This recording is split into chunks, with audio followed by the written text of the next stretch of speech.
मेरा नाम सुभाष चंद्र ढींगरा, योजना विहार का निवासी हूँ। कैटरिंग का मेरा बिजनेस है। सबसे पहले तो अपने विचार नेगेटिविटी से पॉजिटिविटी की तरफ आ जाए आदमी। जितने मर्जी झुकाव आ जाएं, जितने मर्जी पड़ाव आ जाएं, आप पॉजिटिव हो तो आपके सारे काम निकल जाते हैं। हर किसी को अन्न मिले, कोई भूखा ना सोए। किसी के तन पे कपड़ा नहीं है तो उसको कपड़ा मिले, ये मेरा इच्छा है।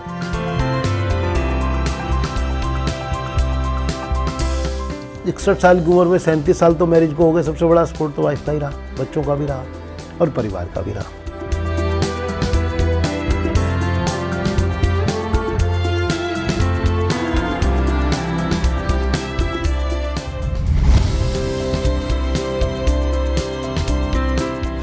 मेरा जन्म स्थान कृष्णा नगर दिल्ली 51 में हुआ और 6 जुलाई 1961 को। मेरे पिताजी श्री दीवानचंद ढींगरा प्रिंसिपल थे।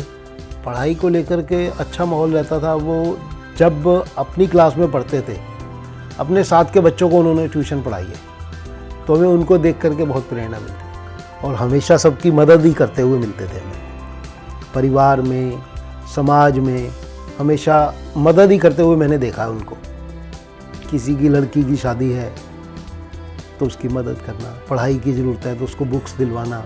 जहाँ तक मेरा ध्यान है, कभी मैंने नहीं देखा कि उन्होंने किसी को मदद के लिए ना किया हो। मेरी माताजी कौशल्या देवी हाउसवाइफ थी। 4 बहनें और 1 भाई है। सबसे बड़ी बहन श्रीमती विजय कालरा, उनका देहांत हो चुका है।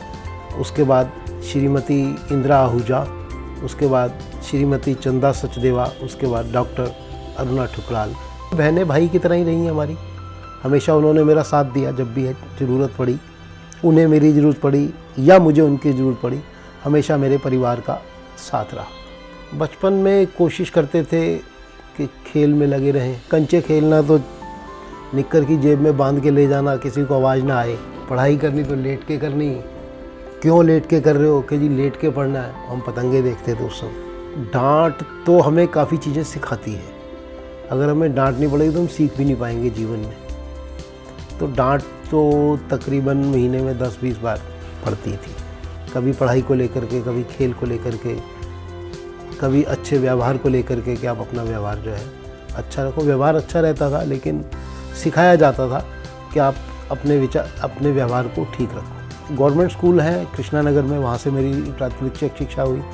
उसके बाद सेकेंडरी शिक्षा जो है मेरी झील कुलिंजा का स्कूल है, वहाँ हुई। Graduation Guru Tegh Bahadur college Kingsway camp, वहाँ से हुई। शुरुआत में मैंने व्यापार किया, कार रिपेयरिंग की वर्कशॉप खोली मैंने। तकरीबन 30 साल तक जो है वो मैंने किया। उसके बाद दिल्ली में सीलिंग का सिस्टम शुरू हुआ। जगह छोटी थी तो फिर वो बंद करना पड़ा। उस काम को बंद करके फाइनेंशियल बिजनेस में आ गए धीरे-धीरे। इस समय मेरा बिज़नेस कैटरिंग का है। खाना मैरिजेस में, फंक्शंस में, कोई भी इवेंट है किसी के परिवार में, तो वहाँ पर कैटरिंग हम सर्व करते हैं। क्वालिटी अच्छे से अच्छा। अगर 100 आदमियों को, 200 आदमियों को, 300 आदमियों को खाना खिलाना है तो 300 के 300 में से कोई भी एक आदमी कमी ना निकाल पाए। प्रयास यही रखते हैं कि खाना क्वालिटी, सफाई, ईमानदारी, सच्चाई से बनाओ। अक्टूबर 1984 में मेरा विवाह हुआ। श्रीमती उषा मेरी पत्नी है। वो एक पीजीटी टीचर हैं, रतन देवी गर्ल्स आर्नेस स्कूल कृष्णा नगर में। 84 में मैरिज हुई। आज तक उसका सपोर्ट ही है हमेशा, तो कोई दिक्कत हुई नहीं ऐसे मैनेज करने में। सुबह मैं भी कोशिश करता हूँ जल्दी उठूँ, छोड़ने भी जाता हूँ वाइफ को, तो कभी दिक्कत हुई नहीं ऐसे। एडजस्टमेंट हुई हमेशा। बड़ी बेटी दिव्या माकन, उनके हस्बैंड है मानुष माकन, दोनों ही जॉब करते हैं। बड़ी बेटी चार्टर्ड अकाउंटेंट है और उनके हस्बैंड मानुष माकन, वो इस समय श्रीलंका में पोस्टिंग है उनकी, अशोक लेलैंड में उनकी पोस्टिंग है। छोटी बेटी सोनल खुराना, उनके हस्बैंड है नितिन खुराना। सोनल MSc स्टैटिस्टिक्स करके एक मल्टीनेशनल कंपनी में लगी हुई है। उनके हस्बैंड है नितिन खुराना, उनका शादी कार्ड्स का बिजनेस है। दोनों के एक बेटा है, बड़ी बेटी के भी और छोटी बेटी के भी। मेरा बेटा, उसका नाम है अनमोल ढींगरा, KPMG में जॉब करता है, प्लस MBA की एंट्रेंस की तैयारी में लगा हुआ है। हमेशा सपोर्ट रहा, बच्चों का सपोर्ट रहा। मैंने भी किया, बच्चों को पढ़ने जाना है, छोड़ने भी गए, बच्चों को लेने भी गए। कभी बस ITO पे जा कर के छोड़ के आ रहे हैं, कभी ITO से लेकर के आ रहे हैं बेटियों को। बेटे को भी कई बार स्कूल तक छोड़ने गए, बस निकल गई तो, अदरवाइज़ तो बस पे ही जाते रहे हैं। तो सपोर्ट हमेशा रहा बच्चों का। सच्चाई, ईमानदारी और सेवा, ये संस्कार मुझे अपने माता पिता, उनसे काफ़ी चीज़ें सीखी। अनुशासन जो है माता जी ने हमें खूब सिखाया। महर्षि दयानंद सरस्वती, उनसे मुझे काफ़ी प्रेरणा मिली। मेरा प्रेरणा स्रोत वही है। सेवा की, सच्ची सेवा की, यज्ञ और योग की, मेरे को उन्हीं से ही प्रेरणा मिली। उनकी बुक्स पढ़ता था, फिर बचपन से ही संस्थाओं से सेवा में जुड़े रहने का मेरे को भी शौक़ था। कई बार तो नेगेटिविटी आ जाती है, फिर मन को पॉजिटिव बनाते हैं, खुद भी पॉजिटिव रहने का प्रयास करते हैं। जो नेगेटिव हो उसे भी पॉजिटिव बनाने का कोशिश करते हैं। और ज़रा सी भी दिक्कत होती है तो गायत्री का जाप करता हूँ, मन ही मन। एक स्वामी दयानंद का एक लाइन कहीं मैंने पढ़ी थी कि जियो तो दूसरों के लिए जियो।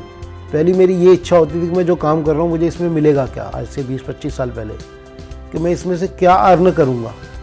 तब मेरी ये इच्छा होती थी। कहीं एक उनकी लाइन पढ़ी थी मैंने, अपने लिए नहीं जियो, दूसरों के लिए जियो। तब से मैंने अपने आप के अंदर बहुत बदलाव किया कि हर चीज़ में कमाई की मत सोचो, दूसरों की सेवा भी साथ करो। तब से मैं सेवा के अंदर मेरा भाव बहुत ज़्यादा। सबसे पहले तो अपने विचार नेगेटिविटी से पॉजिटिविटी की तरफ आ जाए आदमी, तो काफ़ी काम हो जाते हैं। और सफलता की सबसे बड़ी निशानी आपका पॉजिटिव रहना ही आपकी सफलता की निशानी है। जितने मर्जी झुकाव आ जाएं, जितने मर्जी पड़ाव आ जाएं, आप पॉजिटिव हो तो आपके सारे काम निकल जाते हैं। सबसे बड़ा मंत्र परिवार का हमेशा ही सपोर्ट रहा है। बच्चों का, वाइफ का, बहनों का, उधर मेरे इन लॉज का हमेशा ही सपोर्ट रहा है सक्सेस में। सुबह 5 बजे बिस्तर छोड़ने का प्रयास रहता है और 5 बजे तकरीबन बिस्तर छोड़ देता हूँ। फ्रेश हुए, नहाए धोए, उसके बाद 6 बजे से 7:15 साढ़े 7 तक योग करना है। डेली 99% करना है। अगर रात को कभी 2 बज गए तो छूटा, 12 बजे अगर सोया हूँ तो योगा जरूर किया सुबह। थोड़ी देर, आधा घंटा या जो होता है उसमें सम्मिलित होने का प्रयास करता हूँ। ब्रेकफास्ट किया और अपना उसके बाद फिर अपने डेली रूटीन पे तैयार।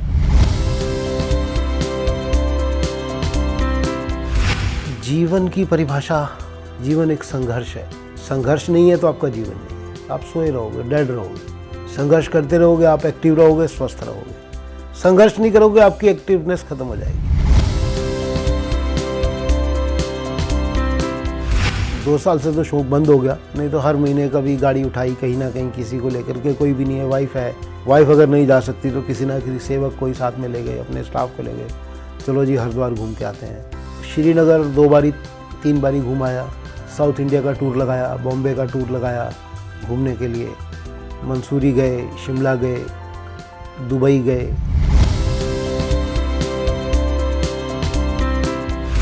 फिल्में देखने का शौक़ कोई ज़्यादा नहीं है। एक आनंद पिक्चर याद आती है राजेश खन्ना की, उसमें थोड़ा सा अच्छा लगा था। कोई ऐसा खास पसंदीदा एक्टर नहीं रहा। धर्मेंद्र मेरा पसंदीदा एक्टर रहा। मेरे को पिक्चर देखने का शौक़ है तो देशभक्ति की पिक्चर रोज़ भी मैं देखना चाहूँ तो देख सकता हूँ। सबसे बढ़िया गाना मुझे लगता है ये देश है वीर जवानों का, अलबेलों का मस्ताना। धर्म अगर हम सिर्फ पूजा नाम के लिए करते रहें, बैठे रहें, किसी के आगे माथा झुका करके बैठे रहें और कोई अपना पारिवारिक ज़रूरतमंद है उसे 10 रुपये ना दें, वो धर्म नहीं है। धर्म वो है, प्यारा है या नहीं है, आपको लग रहा है कि ज़रूरतमंद है, उसकी ज़रूरत आप पूरी कर सको, सबसे बड़ा धर्म यही है। एनर्जी, सेवा से ही एनर्जी मिल जाती है। लोगों का आशीर्वाद बहुत रहता है। काम करते देखते हैं लोग तो कंधे से कंधा भी मिलाते हैं आकर के लोग कि हम भी आपके साथ हैं। कई बारी कोई चीज़ देनी है और मेरे पास भी पैसे नहीं है, हमेशा ही शॉर्टेज रही पैसे की। सेवा की शॉर्टेज कभी नहीं रही। किसी को भी फ़ोन किया, लॉयंस क्लब मेंबर को, आर्य समाज के किसी सदस्य को, किसी परिवार के सदस्य को। आज 37 साल हो गए मेरी मैरिज को। कभी भी कोई ज़रूरत होती है मैं अपनी मदर इन लॉ को फ़ोन कर देता हूँ, अपने ब्रदर इन लॉ को फ़ोन कर देता हूँ, वाइफ को कह देता हूँ, बेटी को कह देता हूँ, कोई ना कोई सहयोग कर देता है। लॉयंस क्लब के सदस्य हैं, हमारे भाटिया जी हैं, हमारे विरमानी जी हैं, राकेश कुमार जी हैं, परवीन जी हैं, हमारे प्रधान अशोक गुप्ता जी आर्य समाज के। कई लोग हैं, फ़ोन करने की देर होती है, कोई मना करता ही नहीं कि यार आप कर रहे हो तो अच्छा ही काम होगा। वो खुद भी देखते हैं करते हुए, तो उनको लगता है कि ये काम हो रहा है तो देना चाहिए, लोगों की सपोर्ट करनी चाहिए। मैं अपने लिए तो कभी मांगता नहीं, लोगों के सहयोग के लिए मांगता हूँ, मिल जाता है, कोई दिक्कत ही नहीं होती। काम होता हुआ देख रहे हैं लोग तो सपोर्ट में कभी भी दिक्कत नहीं आती, उनको पता है ये काम हो रहा है। एक बार एक मैरिज कर रहे थे हम, उसके पास पैसे नहीं थे, पंडित जी आए, हमारे पंडित ब्रह्मदेव विद्यालंकार जी, वो आए, मैंने जेब में हाथ डाला, कहते नहीं जी मैं तो नहीं लूँगा दक्षिणा। मैं क्यों जी? कहते जब आप पैसे ही नहीं ले रहे हो शादी के, सारा अरेंजमेंट आप कर रहे हो, आप अरेंजमेंट कर रहे हो और उसके बाद मैं अच्छा लगूंगा आपसे पैसे लेता हुआ। 2 या 3 शादियाँ ऐसी भी थी जिन्होंने पंडित जी ने दक्षिणा ही नहीं ली हमारे से। कहते नहीं जी हम नहीं लेंगे इसमें दक्षिणा। जब आप निःशुल्क सेवा दे रहे हो उनको तो हमारा हक ही नहीं बनता आपसे पैसे लेने के लिए। साड़ियाँ हैं, शादियों के लिए साड़ियाँ चाहिए, बर्तन चाहिए, मिले लोगों से, ज़रूरतमंद को दिए।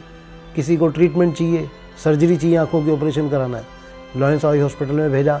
मेरे जीजा जी श्रॉफ आई हॉस्पिटल, वहाँ भेजा, उनसे फ़ोन किया, उन्होंने सर्जरी करवाई लोगों की, कई लोगों की सर्जरी करवाई। जहाँ तक मुझे ध्यान है 300-400 लोगों की कैटरेक्ट की सर्जरी करा चुके हैं। तकरीबन आज से 11-12 साल पहले मैं लॉयंस क्लब से जुड़ा था।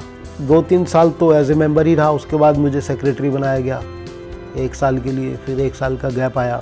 तकरीबन आज 7वां साल है एज ए प्रेसिडेंट। 2 साल से तो मैंने खूब मना किया कि किसी और को ये पोस्ट दे दो, कि नहीं आप ही करेंगे। तो लॉयंस क्लब से हमने सेवा के काफ़ी अवसर जुटाए, ज़रूरतमंद को भोजन, एक मुट्ठी अनाज, कपड़े इकट्ठा करना, फिर लोगों को बांटना, अपने आई कैंप लगाना, जगह जगह झुग्गी बस्तियों में, ज़रूरतमंद बस्तियों में कैंप लगाना, फिर उनकी आई सर्जरी भी कराना, उनको घर से ले जाना, घर वापस छोड़ना, ये हमारा रहा। ब्लड डोनेशन कैंप लगाए हमने, ज़रूरतमंद को ब्लड की आवश्यकता हुई। एक बारी तो पिछले साल की बात है, मैं शांति मुकुंद हॉस्पिटल से लौट रहा था, पैदल था उस समय, तो वापस आ रहा था तो एक आदमी मिल गया, 3 बार उसने नमस्ते में, भाई क्या हो गया, क्यों नमस्ते कर रहा है इतनी मेरे को? कहता है जी आपने मुझे अनाज दिया था। मैं कहा भाई मैंने कहाँ अनाज दिया? तो लॉयंस क्लब ने दिया, हमने आपको बांट दिया। तो कई बारी रास्ते में ऐसे ऐसे लोग मिलते हैं जिनकी मदद की हम उनकी शक्ल नहीं पहचानते, लेकिन वो खुद बताते हैं कि मैं लॉयंस क्लब गया था, वहाँ से आपने मुझे कपड़े दिए थे। मैं कहा भाई मैंने तो लोगों से इकट्ठे करके दिए। कहते लेकिन दिए तो आपने, किसी को अनाज भी बांटते हैं हम हर महीने। अब कोरोना के टाइम में बना हुआ रोटी भी बांटी हमने, सेवा भारती को अनाज दिया बांटने के लिए, खुद भी बांटा, दवाइयाँ भी दी, कोरोनिल किट आती है वो भी पर्सनली भी मैंने कई लोगों को मुफ्त में दी। मैं तकरीबन 11-12 साल से आर्य समाज सूरजमल विहार का सेक्रेटरी हूँ और वहाँ भी सेवा के काम करते हैं हम। कहीं ज़रूरतमंद है उसके घर जा, पैसे नहीं खर्च सकता, उसको पूजा भी करनी है तो उसके घर में निःशुल्क हवन कराते हैं हम जाकर के। ज़रूरतमंद है, आर्य समाज से हम कलेक्शन करते हैं कपड़ों की, लॉयंस क्लब के साथ मिल करके हम कपड़े भी बांटते हैं लोगों को, पुराना सामान इकट्ठा करते हैं, उसको पैक करते हैं, धुलवाते हैं, सहयोग फिर लॉयंस क्लब का लेते हैं। उसके अंदर प्रेस करना, कोई पैकिंग करना, कोई कुछ करना, कोई बांटना, कहीं प्रसाद बांटना है, किसी को बुक्स, कापियाँ, किताबें चाहिए वो देते हैं हम जा कर के लोगों को। आर्य समाज के साथ साथ मैं भारत स्वाभिमान ट्रस्ट है उसका भी प्रभारी हूँ शादरा जिला का। तो तकरीबन 100 से 150 योग कक्षाएँ चलती हैं, उनका संचालन करना, देखना कहीं कोई दिक्कत तो नहीं है। ऑनलाइन क्लासेस योगा की, ऑनलाइन योग कंपटीशन लॉयंस क्लब के साथ मिलकर हमने कई लगवाए। लोगों को अवेयर करने का प्रयास किया हमेशा, हर चीज़ के लिए, स्वास्थ्य के लिए, शिक्षा के लिए, सफाई के लिए। और सफाई अभियान में हमने काफ़ी सहयोग किया, पौधे लगवाए। इस साल हमने तकरीबन 8 से 10 हज़ार पौधे लगवाए लोगों को। लॉयंस क्लब का सहयोग रहा पूरा, आर्य समाज सबसे मिल करके पौधे लगवाए। सपना यही है कि अधिक से अधिक लोग पढ़ाई करें। पढ़ाई लिखाई ही अंत तक काम आती है। अगर आज 60-65 साल की उम्र में आदमी पढ़ा लिखा नहीं है, रिटायरमेंट हो गई, काम करने लायक नहीं है, पढ़ा लिखा है, तो कहीं ना कहीं छोटी मोटी नौकरी कर लेगा, अपना व्यापार कर लेगा। कि जो पढ़ लिख गया मेरे रास्ता बनने से, मेरे पैसे से नहीं, मेरा वे बनने से, किसी को अन्न मिल गया मेरे वे बनने से। तो मेरा यही सपना है कि हर किसी को अन्न मिले, कोई भूखा ना सोए, पढ़ाई जिसको ज़रूरत है, जो ज़रूरतमंद है वो पढ़ाई कर सके, किसी के तन पे कपड़ा नहीं है तो उसको कपड़ा मिले। ये मेरा इच्छा है। लोग अपने पैरों पे खड़े होंगे तो देने वाले बने, लेने वाले ना बने। 61 साल की उम्र में 37 साल तो मैरिज को हो गए। सबसे बड़ा सपोर्ट तो वाइफ का ही रहा, बच्चों का भी रहा और परिवार का भी रहा। देश की युवा पीढ़ी ऑनलाइन से ऑफलाइन में आए, जो हमारा सपना था। आज ही कहीं मैं पढ़ रहा था, पुराने दिन, छतों पे सोना, हम भी खुद कमरों में बंद हैं, एसी में बंद हैं। तो युवा पीढ़ी के लिए ये संदेश कि अपने स्वास्थ्य को अच्छा रखें, दैनिक योग करें, योगाभ्यास करें, जिम जाएं, एक्सरसाइज करें। फिटनेस का लेवल जितना हम अपना बढ़ाएंगे और खान पान, स्वस्थ खान पान जितना हम रखेंगे, स्वस्थ वायु का लाभ लेंगे, हरियाली का लाभ लेंगे, जितने हम पेड़ पौधे लगाएंगे उतना ही हमारे लिए अच्छा रहेगा। आगे लोगों के लिए पीढ़ी दर पीढ़ी ये काम आएंगे।